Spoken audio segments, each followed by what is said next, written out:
En la jornada pasada, Sí. nosotros habíamos comentado lo que había dicho la vicepresidente de Venezuela, Delcy Rodríguez, Sí. que Nicolás Maduro le había enviado una carta a Donald Trump, sobre todo porque iba a ver que estaba dispuesto a recibir un enviado del gobierno de los Estados Unidos y que además hablaba de algunas noticias falsas que había y que quería tener una especie de encuentro. Bueno, le contestó Trump y le dijo muy amablemente... ¿Qué le dijo? Bueno, no muy amablemente, dijo que no iba a haber ese tipo de Sí. reunión y que en realidad la predisposición que Trump iba a tener con respecto a esto era cero. Nula. ¿Por qué? Porque dijo, Maduro repitió muchas mentiras en esa carta y la postura de la administración sobre Venezuela no ha cambiado. Administración es la de él, ¿no? de Estados Unidos. Vos viste Sí. que Estados Unidos tiene administración. Sí. Los otros países tienen regímenes. No es lo mismo. ¿Viste cuando te gusta alguien? Tenés un rum rum que golpea y suena Sí. constantemente. Sí. Que te dice, bueno, Sí, como este un es ruido político. un ruido político. Al mismo tiempo, los líderes opositores venezolanos, Edmundo González Urrutia y María Corina Machado, anunciaron su respaldo al despliegue militar de Estados Unidos en el Caribe, que el gobierno de Maduro considera como una amenaza. Claro. Bueno, muy amigable no es tampoco, ¿no? Porque en realidad también hay que ver si las lanchas que se destruyeron eran verdaderamente de narcotraficantes. Pero no importa. La vocera de la Casa Blanca dijo que Trump ha demostrado claramente que está dispuesto a utilizar todos los medios necesarios para frenar al tráfico ilegal de drogas provenientes del régimen de Venezuela. Ojo que las drogas también van por el Pacífico y pueden salir desde Colombia. Pero, viste, lo que pasa es que, a ver, liquidar el narcotráfico está bien, Sí, claro. con todos los medios. Pero cuando Estados Unidos te pone una fuerza militar, siempre huele a lo que solía hacer en otro tiempo, intervención. Pero luchar contra el narcotráfico nadie lo puede negar, ¿no? Sin duda este es el tema del día, es el tema del momento. Dejó muchos mensajes el presidente Donald Trump, que fue especialmente crítico con el funcionamiento de las Naciones Unidas. Viene diciendo reiteradamente que ya no está claro para qué sirve, si es que cumple alguna función, y de hecho nosotros te lo contamos porque fue uno de los números del día de la semana pasada. Un recorte presupuestario muy pero muy importante, de más del 15% que ha quedado aprobado para el presupuesto del año que viene de las Naciones Unidas, como consecuencia esencialmente del recorte de los desembolsos realizados por Estados Unidos, que era el principal sostén de este organismo, que dice ha dejado de servir a sus intereses y a los intereses de Occidente, uno podría agregar de forma bastante fehaciente. Lo cierto es que después el discurso de Trump tuvo, uno podría identificar, determinados ejes bastante claros de qué es lo que él quería transmitir. Uno más bien general, la reivindicación de su papel como gran mediador, de su papel como hombre detrás de la resolución de muchos conflictos. De alguna forma, esta idea que él repite casi como mantra, que es que él resolvió 7 guerras que estaban abiertas, y cómo él sigue intentando resolver otras 2, Rusia y Ucrania principalmente, y también la guerra en Gaza. Y por lo tanto, la ineficacia de otros mecanismos alternativos más vinculados a la diplomacia tradicional para resolver esos conflictos. Y después, algunos de los desafíos que él sigue teniendo por delante y que él cree que son desafíos clave de los Estados Unidos. Y el primero tiene que ver con Nicolás Maduro, con la dictadura venezolana, con el Cartel de los Soles y con su implicación en el narcotráfico. Esto es lo que decía al respecto el presidente de los Estados Unidos. También he designado a varios carteles de narcotráfico salvajes y organizaciones terroristas, junto con 2 sanguinarias pandillas transnacionales, tal vez las peores, M13 y Tren de Aragua de Venezuela. Lo más probable, esas organizaciones torturan, mutilan, asesinan con impunidad. son los enemigos de toda la humanidad, el motivo por el cual hace poco empezamos a usar el poder supremo del ejército estadounidense para destruir a los terroristas venezolanos y las redes de tráfico que dirige Nicolás Maduro. Usamos el poder supremo de la fuerza estadounidense para destruir a estos terroristas y planteó que van a seguir utilizándolo. Esto en línea con la continuidad de la presión, con lo que te contábamos ayer, que es que se han sumado nuevos buques a esta ofensiva que sigue de alguna forma engordando en cuanto a la cantidad de armamento, la cantidad de embarcaciones, la cantidad de aviones, la cantidad de helicópteros y de drones desplegados. Esto además con la idea de seguir ejerciendo una presión cada vez más grande sobre el régimen de Nicolás Maduro. Un Maduro que le encantaría poder estar allí en Nueva York, como lo estaba, por ejemplo, en muchas ocasiones Hugo Chávez. Algunas intervenciones muy recordadas, por cierto, de Hugo Chávez contra Estados Unidos. Claro, no podría pisar territorio estadounidense, considerando que es hoy el que tiene la recompensa, el criminal más buscado y el que tiene la recompensa más elevada, con 50 millones de dólares. Otro de los temas centrales que abordó el presidente Donald Trump, el conflicto en Gaza y esta decisión justamente que toman muchos líderes europeos. Ya son 6 líderes europeos, los últimos que se sumaron, lo contamos aquí, Reino Unido y Portugal, los últimos de Europa que se sumaron, junto con 2 no europeos como son Canadá y Australia, pero una iniciativa que venía siendo liderada sobre todo por Emmanuel Macron de Francia, con lo que significa Francia como un país siempre muy relevante en la escena diplomática global y muy particularmente en el caso de Israel, teniendo en cuenta que es el país con la población judía más grande de Europa. Con ese peso es que él estuvo en coordinación con Arabia Saudita ayer organizando una cumbre especial para promover la declaración de Palestina como Estado. ¿Qué dijo Trump acerca de esto? Bueno, algo que ya había planteado el secretario de Estado Marco Rubio. Escúchalo. As everyone knows, I have also been deeply engaged in seeking a ceasefire in Gaza. Have to get that done. Have to get it done. Unfortunately, Hamas has repeatedly rejected reasonable offers to make peace. We can't forget October 7th, can we? Now, as if to encourage continued conflict, some of this body is seeking to unilaterally recognize a Palestinian state. The rewards would be too great for Hamas terrorists for their atrocities. This would be a reward for these horrible atrocities, including October 7th, even while they refuse to release the hostages or accept a ceasefire. Instead of giving to Hamas and giving so much, because they've taken so much, they have taken so much. This could have been solved so long ago. But instead of giving in to Hamas's ransom demands, those who want peace should be united with one message: release the hostages now. Just release the hostages now. Bueno, contundente el mensaje de Donald Trump y es muy difícil argumentar algo diferente. La realidad es que haya hoy 145 de los 193 países de las Naciones Unidas que reconozcan que hay un Estado palestino, sin decir cuál es la geografía de ese Estado, dónde empiezan y dónde terminan sus fronteras, sin decir cuáles son sus líderes, sin decir cuál es su estructura, sin decir cuál es su relación con sus vecinos, especialmente con Israel. Esa decisión está claro que no acerca en nada a la posibilidad de que exista en los hechos ese Estado palestino y, por el contrario, sí tiene un efecto, uno diría, político muy significativo, y es que jamás se ve empoderado. ¿Por qué se ve empoderado? Porque dice, con razón, todos estos países que antes eran aliados de Israel hoy reconocen que hay un Estado palestino gracias a lo que nosotros hicimos el 7 de octubre de 2023. Si nosotros no hubiéramos hecho lo que hicimos el 7 de octubre, no tendrías a todos estos países tan importantes reconociendo que existe el Estado palestino. Tiene razón. Es indiscutible que efectivamente es así. Los terroristas en esto tienen razón. La decisión por la cual estos países lo reconocen a Palestina como Estado es lo que pasó el 7 de octubre.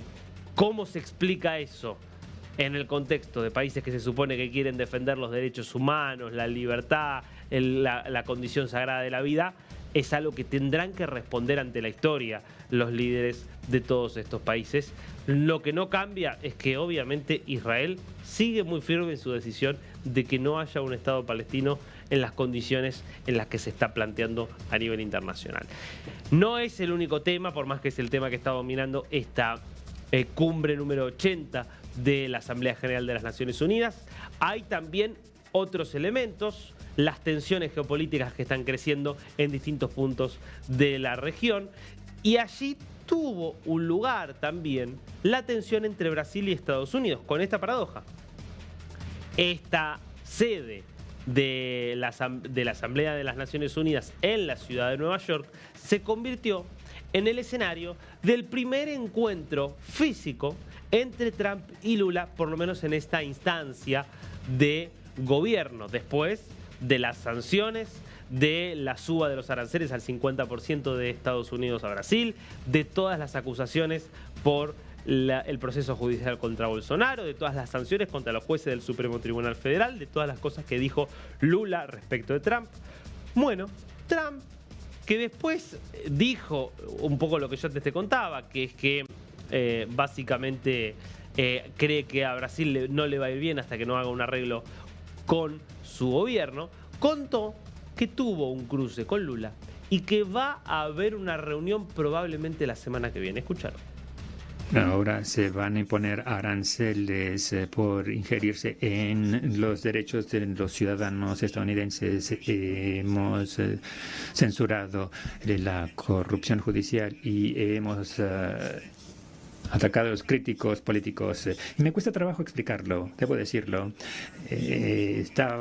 Al llegar, vi que llegó el líder de Brasil. Lo vi, yo lo vi, él me vio y nos abrazamos. Y luego le dije, imagínese lo que voy a decir en cuestión de 2 minutos. Pero estuvimos de acuerdo con que nos vamos a reunir la próxima semana. No tenemos mucho tiempo de hablar, unos 20 segundos. En retrospectiva, qué bueno que esperé, porque el apuntador electrónico no estaba funcionando, pero bueno, hablamos y convinimos en reunirnos la próxima semana. Parece ser un caballero muy amable, me cayó bien y le caí bien. Yo solo tengo negocios con quienes me caen bien. Cuando no, pues no, y ya.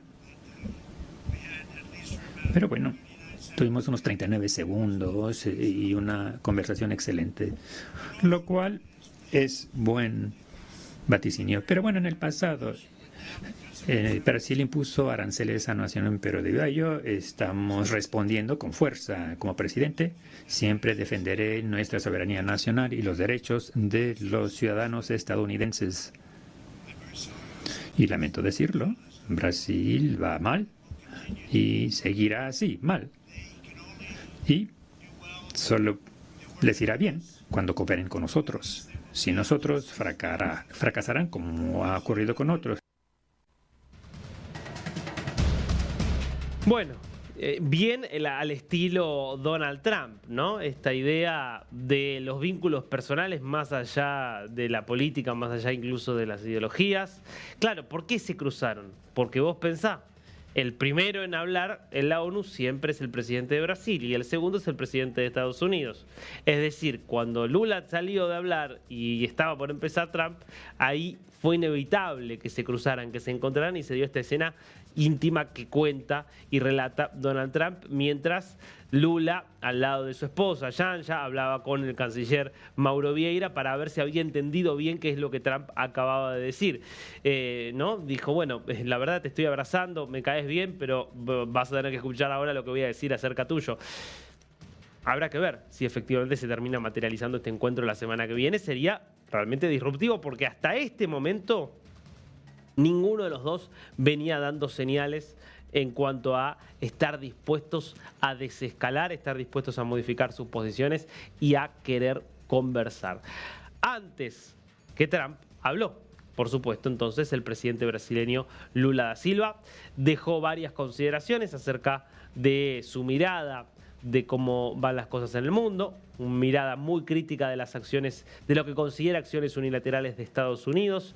Se refirió, de hecho, de forma lateral a la incursión en el Caribe Sur contra Venezuela, obviamente siguiendo con esta línea de Lula de apoyo al régimen de Nicolás Maduro, de cuestionamiento a las acciones que está tomando Estados Unidos en justamente en el Caribe contra Venezuela y contra el narcotráfico. Habló, por supuesto, también en cuanto a la causa palestina, siempre con posiciones muy críticas hacia Israel, que es la línea tradicional de sobre todo esta última etapa de Lula. Bueno, de un poco de todo esto habló el presidente de Brasil y nos escuchamos una parte. Há poucos dias, e pela primeira vez em 525 anos de nossa história, ex-chefe de Estado foi condenado por atentar contra o Estado democrático de direito. Foi investigado, indiciado e julgado, e responsabilizado pelos seus atos em processo minucioso. Teve amplo direito de defesa, prerrogativa que as ditaduras negam às suas vítimas. Diante dos olhos do mundo, o Brasil deu recado a todos os candidatos autocratas e aqueles que os apoiam. Nossa democracia e nossa soberania são inegociáveis. Nuestra democracia y nuestra soberanía son innegociables. Esto relaciona el planteo de que Trump está vulnerando la soberanía de Brasil al decirle no lo juzguen a Bolsonaro, no lo condenen, lo están persiguiendo, que es el argumento que utilizó Trump para subir los aranceles al 50% para una parte importante de las importaciones que Brasil, que Brasil hace en el mercado estadounidense. Continuamos en esta ronda de noticias de News desde Buenos Aires. Saludos para todos ustedes. Una noticia importante que ha estado tomando bastante relevancia es la tensión que se vive en el Mar Caribe y precisamente cuando la llegada de los buques norteamericanos, los 8 buques norteamericanos que llegaron hasta el Mar Caribe, hasta el sur, hasta el frente de las aguas venezolanas, en una lucha contra los carteles de la droga.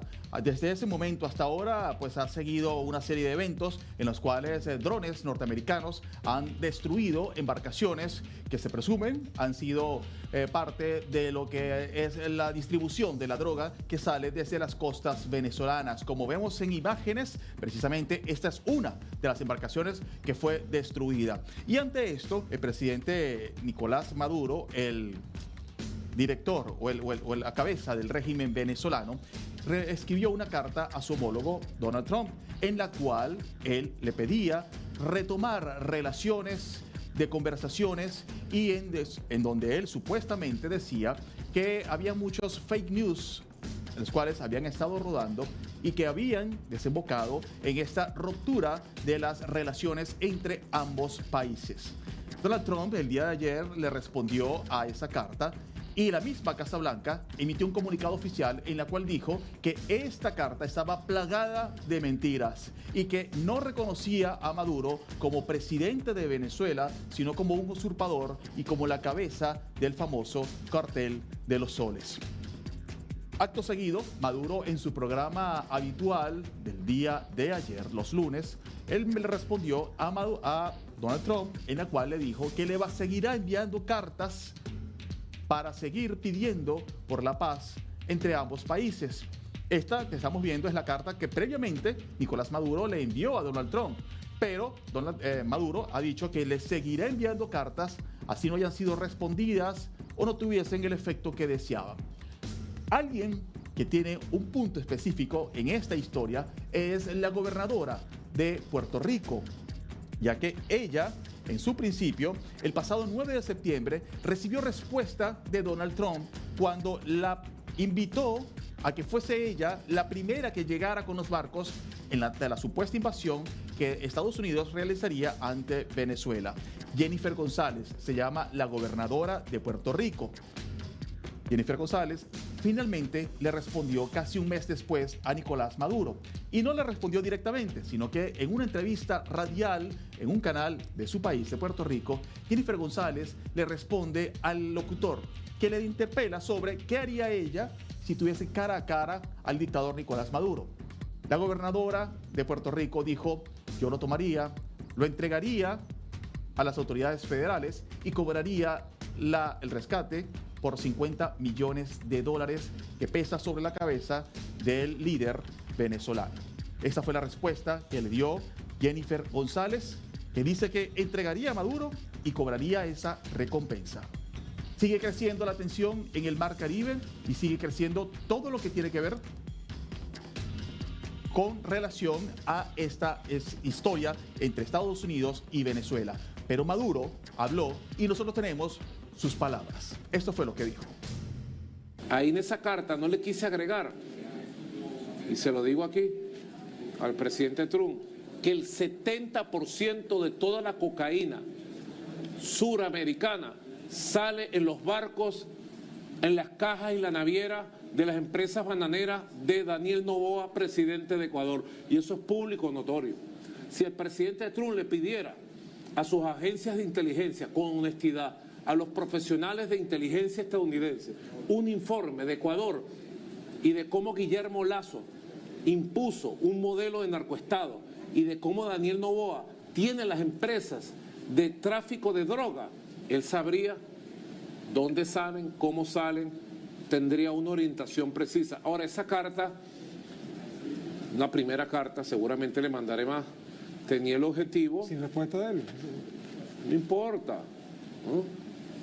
¿No ha recibido respuesta? Sí. Pública han dicho algunas cosas, pero eso es lo de menos. Lo importante es defender la verdad de tu país, defenderla por todas las vías. Si cierran una puerta, te metes por la ventana, y si cierran la ventana, te metes por la puerta, con la verdad de tu país, iluminar el mundo, iluminar la Casa Blanca con la luz de la verdad de Venezuela, porque esa luz es la que nos ha permitido derrotar ya, como está derrotada la narrativa de fake news y de falsedades sobre Venezuela. Esas son las palabras de Nicolás Maduro, donde se refería a las cartas que a partir de ahora seguirá enviando a Donald Trump, así no sean respondidas. Y como previamente les comenté, nuestro equipo de producción rápidamente consiguió las declaraciones de Jennifer González, la gobernadora de Puerto Rico, en donde decía que entregaría a Maduro de tener la posibilidad. Escuchémosla. Estuviera de frente al dictador de Venezuela, Nicolás Maduro, ¿qué le diría? Lo entregaría a las agencias federales y cobraría el reward de los $50 millones. Okay. Así de sencillo.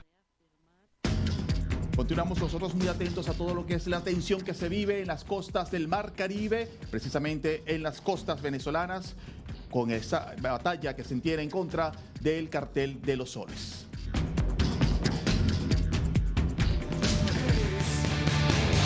Es la marcha del león, rugiendo cada